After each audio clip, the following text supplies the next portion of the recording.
नमस्कार, स्वागत है आप सभी का टेक्स्ट बुक्स फॉर कोचिंग में 10 की दहाड़ 3.0 में। मैं हूं विनय अवस्थी। आप है मेरे साथ आज क्रिया को पढ़ने के लिए 10 से 15 मिनट का ये सेशन रहेगा। एकदम बढ़िया से अच्छे से कवर करना है आपको। और हाँ, इस पे आधारित आपको क्वेश्चन जरूर लगाना है घर पे बैठ करके। ये टॉपिक पढ़ने के बाद आप देखिएगा क्वेश्चन आपके आसानी से लग रहे होंगे। चलिए, तो आज हम लोग क्रिया पढ़ेंगे, जानेंगे क्रिया के बारे में। क्रिया क्या है? तो बोले सर वे शब्द जिनके द्वारा किसी कार्य का करना या होना पाया जाए। जैसे कह रहा तोता मिर्च खाता है, तो खाना क्या है? यहाँ पे क्रिया है। आपसे पूछ रहा है कि भैया बारिश हो रही है क्या है? क्रिया है। बच्चा दौड़ता है, दौड़ता क्या है? बोलो सर क्रिया है। अच्छा, क्रिया जो है ये मूल रूप से धातु से मिलकर के बनती है। अगर आप देखेंगे कि जिस मूल शब्द से क्रिया का निर्माण होता है उसे क्या कहते हैं? धातु कहते हैं। जैसे आपने कहा चल क्या है? धातु है। यहाँ पे आपने ना प्रत्यय जोड़ दिया तो ये क्या बन गई? आप कहोगे सर ये चलना बन गई। तो ये चलना क्या बन गई? बोले सर ये क्रिया बन गई। ठीक है। इससे पहले ये क्या थी? आप कहोगे सर पहले ये धातु थी।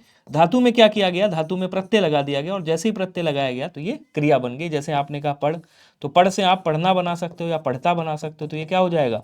ये आपका पढ़ता हो जाएगा। या पढ़ कर भी बना सकते हो, या चल से आप कर लगा सकते हो तो चल कर बन जाएगा। तो ये क्या बन जाएगी? ये आपकी क्रिया बन जाएगी। तो आपको पता चल गया क्रिया का मूल क्या है? बोलो सर धातु होती है। और ये क्या है? धातु है। धातु में प्रत्यय लगाने से हम क्रिया का निर्माण करते हैं। ठीक है। उसके बाद आता है क्रिया के भेदों की। जब हम बात करते हैं तो कर्म और रचना के आधार पर दो प्रकार के भेद होते हैं। इसके दो भेद होते हैं, याद रखिएगा। एक कौन सा होता है? अकर्मक, और एक होता है सकर्मक। अकर्मक और सकर्मक पहचानने का सबसे आसान सा तरीका है, क्रिया से पहले आप क्या लगा करके देख लो। अगर आपको रिजल्ट मिल गया तो सकर्मक क्रिया है, नहीं मिला तो अकर्मक है। वैसे कुछ क्रियाएं होती हैं जो हमेशा अकर्मक होती हैं, जैसे हंसना है, रोना है, चलना है, दौड़ना है, भागना है, बैठना है, रेंगना है, उड़ना। ये अकर्मक क्रिया, इनके साथ कर्म नहीं लगता। कुछ ऐसी क्रियाएं हैं जिनके साथ कर्म लग जाता है, जैसे आपने कह दिया पढ़ना है, लिखना है, देखना है, खेलना है। क्या खेलता है? क्रिकेट खेलता है। क्या पढ़ता है? पत्र पढ़ता है। क्या लिखता है? भाई पत्र लिखता है। क्या खाता है? खाना खा रहा है, भोजन खा रहा है, भोजन कर रहा है, या फिर आपका पानी पी रहा है। ऐसे शब्द आएंगे तो वो सकर्मक होते हैं। ठीक है। अब देखिएगा, बड़ा आसान सा तरीका है, क्रिया से पहले क्या लगा करके देख लो, आपको पता चल जाएगा कि अकर्मक है या सकर्मक है। कैसे लगाते हैं देखिएगा। अब यहाँ पे आप समझिए, ये कह रहा है कि कुत्ता भौंकता है। इससे पूछो भैया क्या भौंकता है? कुत्ता क्या भौंकता है? नहीं बता पाएगा, मतलब ये अकर्मक है। कविता क्या हंसती है? ये अकर्मक है। टीना क्या सोती है? ये भी अकर्मक है। बच्चा क्या रोता है? इससे पूछो, नहीं बता पाएगा, मतलब ये भी क्या है? अकर्मक है। आदमी क्या बैठा है? बोलो सर ये भी अकर्मक है। तो बैठना हो गया, रोना हो गया, सोना हो गया, हंसना, भौंकना, ये सब अकर्मक क्रियाएं हैं। ठीक है। अच्छा, सकर्मक में आपने पूछा कि मैं लेख लिखता हूं। इससे पूछो क्या लिखता हूं? ये कह रहा है लेख लिखता हूं। तो ये जो लेख हो गया ये आपका सकर्मक हो गया, मतलब कर्म हो गया। ये क्या है? कर्म है। और क्रिया किसके साथ है? कर्म के साथ है, इसलिए क्रिया कैसी हो गई? सकर्मक हो गई। सुरेश मिठाई खाता है। खाना क्या है? क्रिया है। क्रिया के साथ देखो ये कर्म है, ये क्या हो गया? सकर्मक क्रिया हो गई। मीरा फल लाती है। लाना क्या है? क्रिया है। क्या लाती है? फल लाती है। ये क्या हो गया? कर्म हो गया। भवरा फूलों का रस पीता है। भवरा क्या पीता है? रस पीता है। किसका? तो फूलों का। यहां पे आप देखोगे जो रस है ये क्या हो गया? कर्म हो गया। ठीक है। तो ये तो अकर्मक क्रिया हो गई, ये सकर्मक हो गई। लेकिन सकर्मक क्रिया के अपने दो भेद होते हैं, ध्यान रखिएगा। कितने भेद होते हैं? दो भेद होते हैं। कौन कौन से? एक होता है एक कर्मक, एक होता है द्विकर्मक। एक कर्मक में जिसमें एक कर्म हो, द्विकर्मक में जिसमें दो कर्म हो। द्विकर्मक को जिसमें दो कर्म होते हैं उसको द्विकर्मक कहा जाता है। अगर आप देखेंगे एक कर्मक की मैं बात करूंगा, बड़े ध्यान से समझिएगा, बहुत ही साधारण शब्दों में। एक कर्मक में क्या होता है? क्रिया के साथ में जब एक कर्म प्रयोग होता है तब उसे क्या कहते हैं? उसे हम एक कर्मक क्रिया कहते हैं। जैसे आपने कहा मोहन भोजन कर रहा है, तो कर रहा ये क्रिया है। क्या कर रहा है? भोजन कर रहा है। ये क्या है? आपका कर्म है। कर्म कितना है? बोले सर एक ही है। तो क्या लगा करके देखोगे आपको रिजल्ट मिल जाएगा। क्या आप किसको भी लगा सकते हैं। किसको मारता है? आप कहोगे सर रावण को मारता है, तो यहाँ रावण कर्म हो गया। सीता क्या पकाएगी? तो सीता खाना पकाएगी। खाना क्या हो गया? कर्म हो गया। महेश क्या करता है? तो आप कहोगे सर महेश शिकार करता है। शिकार क्या हो गया? कर्म हो गया। आप देखोगे इनमें केवल एक कर्म है। ठीक है। द्विकर्मक में जब आप आओगे तो द्विकर्म में आपके दो कर्म होते हैं। ठीक है। दो कर्म होते हैं, यहां देखोगे क्रिया के साथ दो कर्म प्रयुक्त होंगे। अध्यापक छात्रों को हिंदी पढ़ा रहे हैं। ये क्या है? आप कहोगे सर पढ़ा रहे हैं, ये क्रिया है। अब इससे पूछो क्या पढ़ा रहे हैं? तो आप कहेगा हिंदी पढ़ा रहे हैं। हिंदी क्या हो गया? आप कहोगे सर कर्म हो गया। किसको पढ़ा रहे हैं? तो आप कहोगे सर छात्रों को। छात्र क्या हो गए? बोलो सर कर्म हो गए। अब ये क्रिया है और क्रिया के साथ कितने कर्म हो गए? एक और दो, दो कर्म हो गए, मतलब ये क्या बन जाएगा? द्विकर्मक क्रिया। आपने कहा तुमने राम को कलम दी, तो देना क्या है? आप कहोगे सर क्रिया है। क्या दिया? कलम दी, एक कर्म हो गया। किसको दी? राम को दी, ये दो कर्म हो गए। तो ये कर्म कितने हो गए? दो कर्म हो गए, मतलब ये कैसी क्रिया हो गई? आप कहोगे सर ये द्विकर्मक क्रिया हो गई। यहां तक आप सबको समझ में आ गया होगा। आगे बढ़ते हैं। प्रयोग और रचना के आधार पर देखते हैं तो हम 5 प्रकार की क्रियाएं और पढ़ते हैं। वैसे टोटल 8 प्रकार की होती है, लेकिन यहाँ पे 5 प्रकार की पढ़ेंगे। कर्म और प्रयोग और रचना दोनों को मिलाएंगे तो 5 प्रकार की होंगी। सामान्य क्रिया है, संयुक्त क्रिया है, नामधातु है, प्रेरणार्थक है, पूर्वकालिक है। सबको अच्छे से डिटेल में समझेंगे। ये क्लास थोड़ी सी हल्की सी लंबी हो सकती है, 10 से 15 मिनट की हो सकती है, दैट्स इट, इतने में हो जाएगा। सामान्य क्रिया में क्या होता है, जब किसी वाक्य में एक ही क्रिया का प्रयोग हुआ, नॉर्मल तरीके से एक क्रिया का प्रयोग हो रहा है, जैसे कह रहा है रजत हंसता है, मनीषा खेलती है, रमा भागती है, केशव हंसता है, लड़का सोता है। तो यहां आप देख रहे होगे क्या हो रहा है, बोले सर एक ही क्रिया का यहां पे प्रयोग किया जा रहा है, ये सामान्य क्रिया है, ठीक है, एग्जाम में बहुत कम आती है लेकिन आपको जानना जरूरी है। फिर आती है संयुक्त क्रिया। संयुक्त क्रिया को जब हम पढ़ते हैं तो हम देखते हैं इसमें 11 भेद हुआ करते हैं। कितने भेद होते हैं, 11 भेद होते हैं, जैसा कि लिखा है, आरंभ बोधक है, समाप्ति बोधक है, अवकाश बोधक है, अनुमति बोधक है, नित्यता बोधक है, आवश्यकता बोधक है, निश्चय बोधक है, इच्छा बोधक है, अभ्यास बोधक है, शक्ति बोधक है और पुनरुक्ति बोधक है। इसकी एक बड़ी खासियत होती है, थोड़ा सा समझिएगा। संयुक्त क्रिया कैसे पहचानते हैं, सबसे पहले तो ये जान लीजिए। जैसे आपने कहा कि मोहन खाना खा चुका है, मोहन खाना खा चुका है, मोहन खाना खा चुका है, ठीक है। तो आप यहां पे देखोगे एक बहुत इसकी खास बात होती है कि ये दो अलग अलग क्रियाओं से मिलकर के बनती है। जैसे आपने कहा खा, ये भी क्रिया है, चुका ये भी क्रिया है। तो जब दो अलग अलग क्रियाएं आपस में, दो या दो से अधिक क्रियाएं, अलग अलग क्रियाएं आपस में मिलती हैं, भिन्न भिन्न क्रियाएं आपस में मिलती हैं, तो ये संयुक्त क्रिया का निर्माण करती हैं।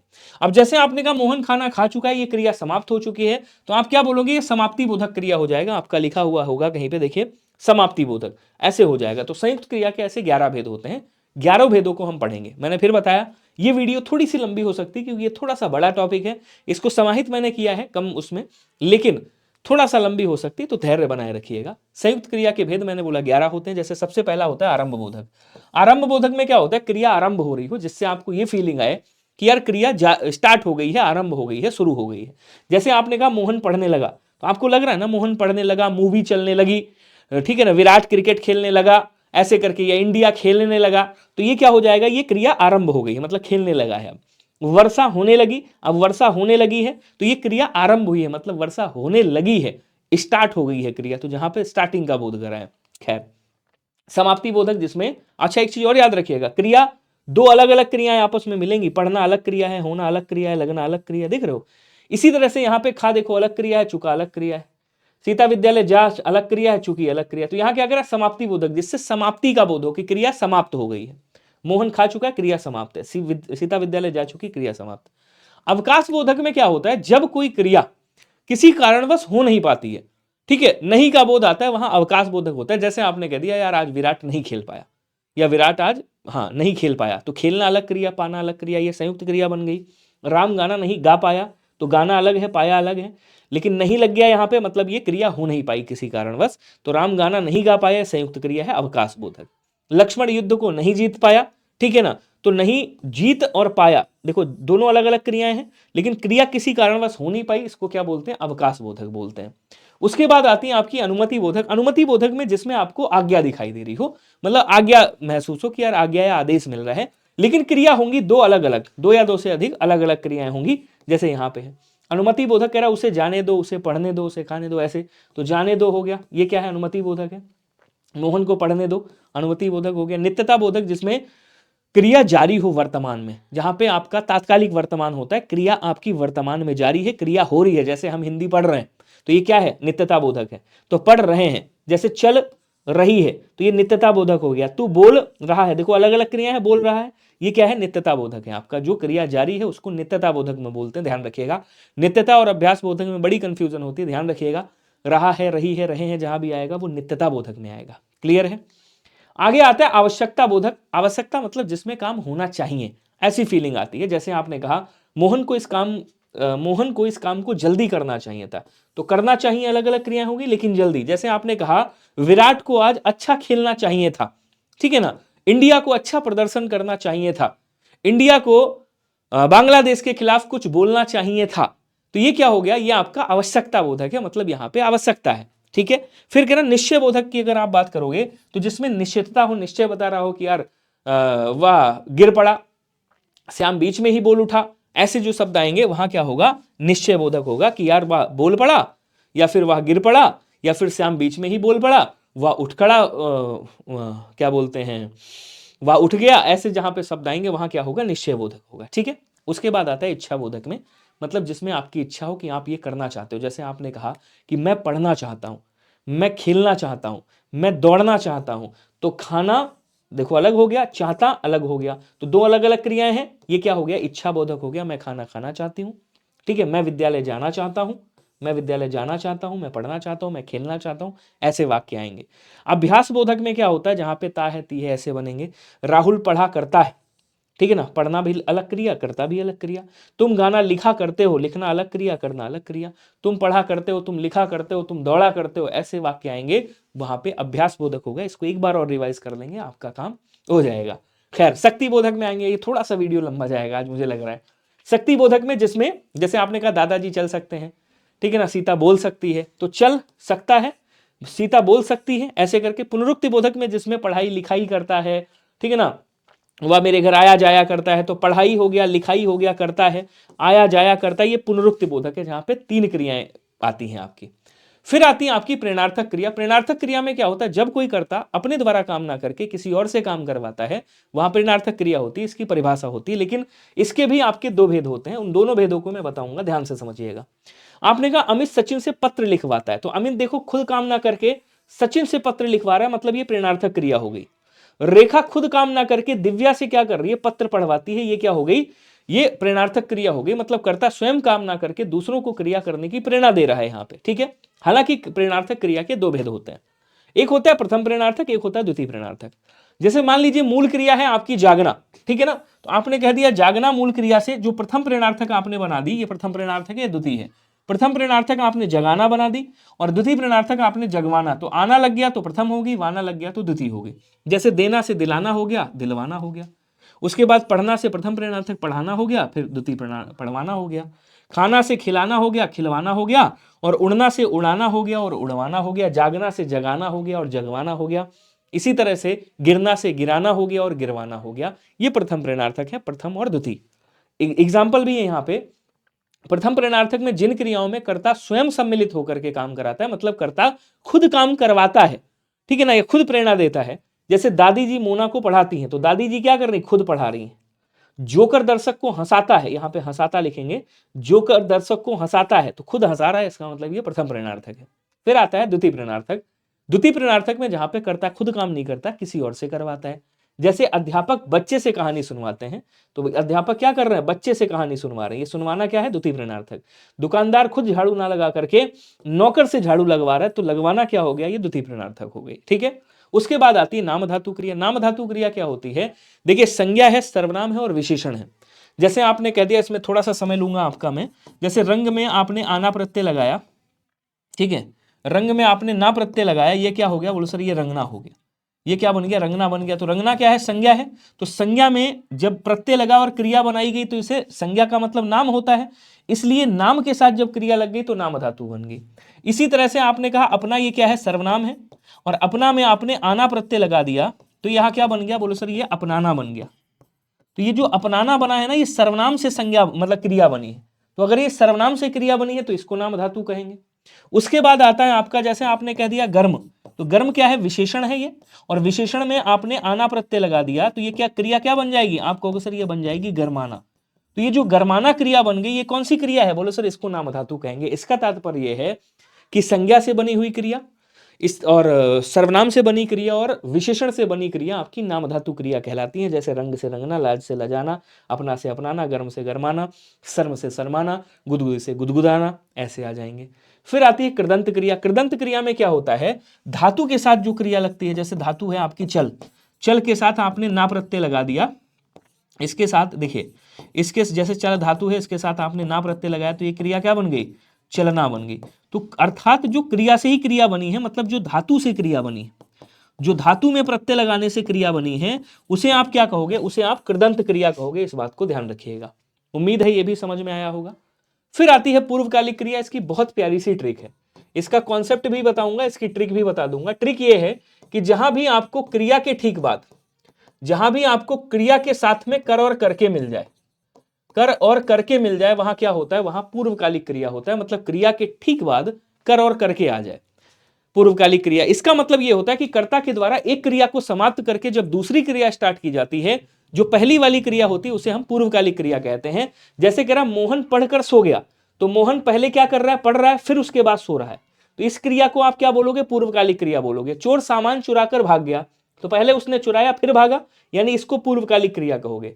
बच्चे खेल कर सो गए, पहले खेले फिर सो गए, यानी खेल कर जो हो गई ये कौन सी क्रिया हो गई, ये पूर्वकालिक क्रिया हो गई। ठीक है, तो यहाँ दो क्रियाएं होती हैं, पहली वाली क्रिया को पूर्वकालिक क्रिया कहते हैं। इसकी ट्रिक मैंने लिख दी है। विभा ने घर पहुंचकर फोन किया, पहले घर पहुंची है फिर फोन करती है।